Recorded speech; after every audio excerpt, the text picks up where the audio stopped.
Pasca banjir lahar hujan, upaya pembersihan dan normalisasi sungai dilakukan oleh anggota TNI bersama dengan Kementerian PUPR di Kenagarian Bukit Batabuah, Kecamatan Canduang, Kabupaten Agam, Sumatera Barat. Sejumlah alat berat dikerahkan guna membersihkan dan menormalisasi aliran sungai.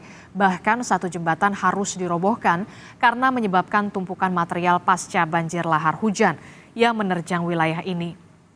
Selanjutnya, saudara, akan dibangun jembatan Beli atau jembatan rangka baja dalam beberapa hari ke depan sehingga dapat segera digunakan oleh masyarakat.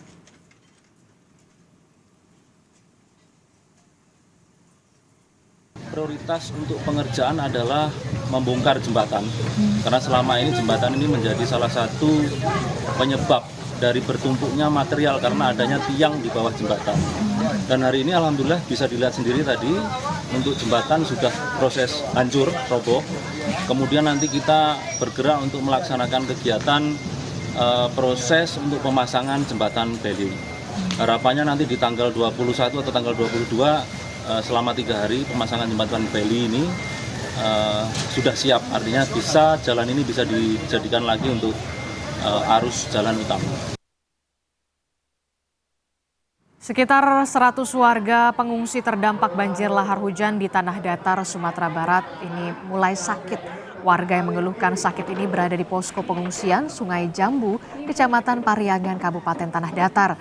Selain diberikan obat, di posko layanan kesehatan keliling yang dibuka oleh Bitdokes Polda Sumbar ini, warga juga diberikan multivitamin. Layanan kesehatan keliling akan terus digencarkan hingga menjangkau daerah pelosok yang terdampak.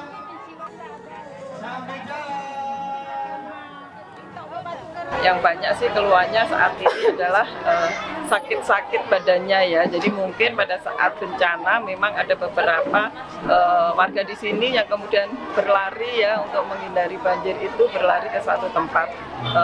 Dan ada juga mereka yang habis bersih-bersih rumahnya, habis bersih-bersih di kampung, kemudian badannya memang sakit-sakit semua. Dan untuk mengetahui bagaimana terkait kondisi terkini banjir lahar Marapi di Sumatera Barat, kita tanyakan langsung kepada jurnalis Kompas TV Rio Johannes yang berada di Kabupaten Tanah Datar. Selamat pagi Rio. Rio, bagaimana dengan kondisi para pengungsi di sana? Apakah juga akan ada trauma healing yang sudah diberikan kepada korban terdampak? Rata-rata mereka warga ini mengeluhkan sakit apa, Rio? Ya, Rizky dan juga saudara, untuk di kondisi pengungsi sendiri saat ini masih banyak pengungsi yang tersebar di 6 kecamatan terdampak di Kabupaten Tanah Datar. Dari data awal itu sekitar 2.300-an pengungsi tersebar di 6 kecamatan. Mereka ditempatkan di beberapa bangunan fasilitas umum dan juga bangunan kantor wali nagari. Dan untuk kondisi sendiri saat ini memang mereka mulai mengeluhkan sakit-sakit kondisi badan, nyeri persendian, dan juga ada di antara mereka yang tensinya mulai naik karena ini disebabkan mereka kurang istirahat dan juga kesulitan tidur di malam hari karena mereka masih trauma dengan kondisi malam hari jika hujan turun. Mereka sangat takut dengan ancaman banjir lahar hujan susulan. Dan untuk penanganan sendiri di Kabupaten Tanah Datar ini untuk obat-obatan dan logistik terus dipasok untuk memaksimalkan proses distribusi. Itu juga sudah dibangun 7 jembatan BEI oleh TNI AD tersebar di beberapa jalur jalan utama, sehingganya ini lebih memaksimalkan proses penyaluran bantuan.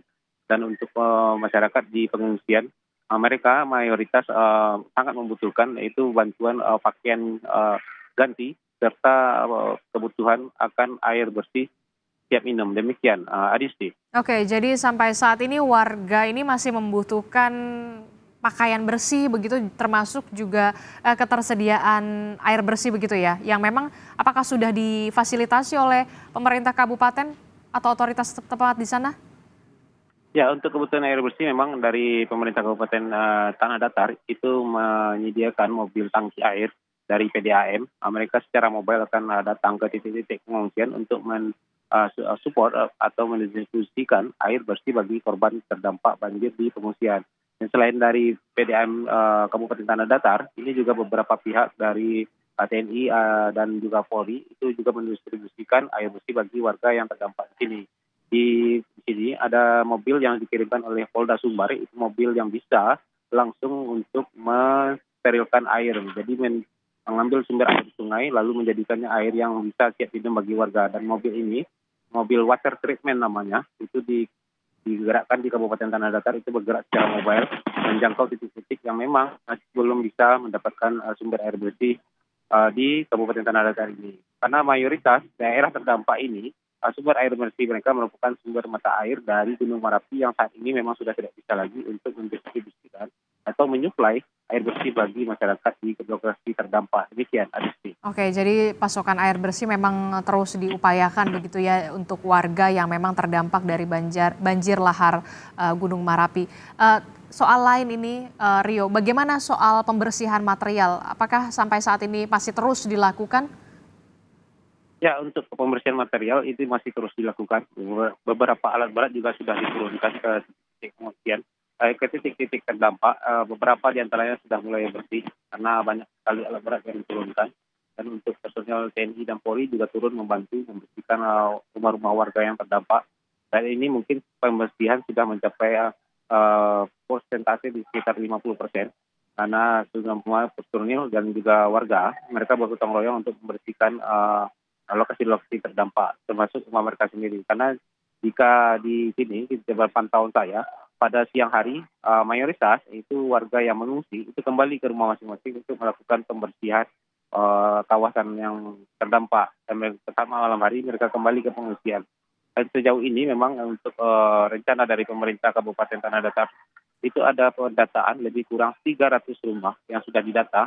Mereka berada di titik-titik yang memang sangat rawan atau berada di pinggiran sungai yang berjaraknya lebih kurang dari 300 meter.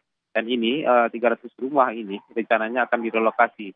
Dan ada satu titik lokasi yang 2,5 hektar disiapkan oleh pemerintah Kabupaten Tanah Datar. Namun demikian, pemerintah Kabupaten Tanah Datar tetap akan mendiskusikan ini dengan Ninik Mamak selaku pengelola tanah milik wilayah agar nantinya pihak keluarga yang terdampak memilih titik yang mereka inginkan sesuai dengan tanah wilayah mereka. Jika ini tidak akan menimbulkan penolakan, yang akan dilakukan juga diputarkan. Oke, baik. Terima kasih informasinya jurnalis Kompas TV Rio Johannes melaporkan langsung dari Kabupaten Tanah Datar. Selamat bertugas kembali, Rio Johannes.